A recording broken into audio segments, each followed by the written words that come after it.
Left and right, everywhere you looked on the first day of the White House Tribal Nations Summit, there were tribal leaders. This event, sometimes nicknamed the Super Bowl of Native Politics, kicked off on the last day of Native American Heritage Month. The Department of Interior estimates officials from over 300 federally recognized tribes were in attendance for the summit. It started with the first Native American cabinet opening the space.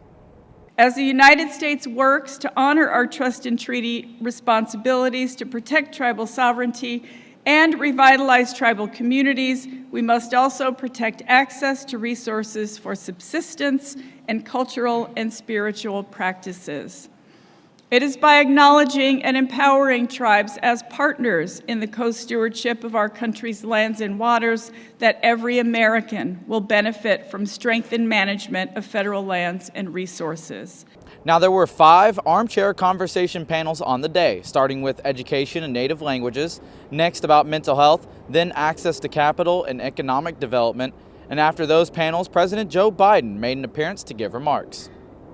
Respect for indigenous knowledge and tribal consultations as a key part of the federal agency's decision-making. Respect means we'll defend tribal sovereignty and self-government and self-determination, and will support tribal economy and keep fighting for better tribal health care, child care, education, housing, public safety, and so much more.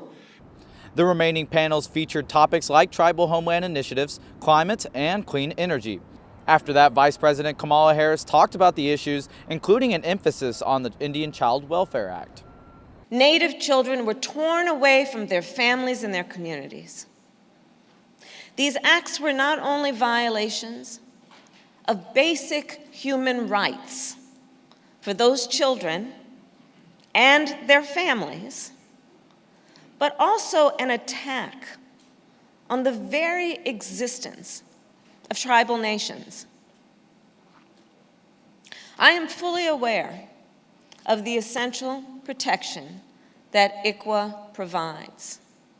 Now, aside from those officials, many of the president's cabinet were also in attendance. ICT will keep up with the coverage from this year's summit. Reporting in Washington, D.C., Dakota McDowell-Wahpekeche, ICT News.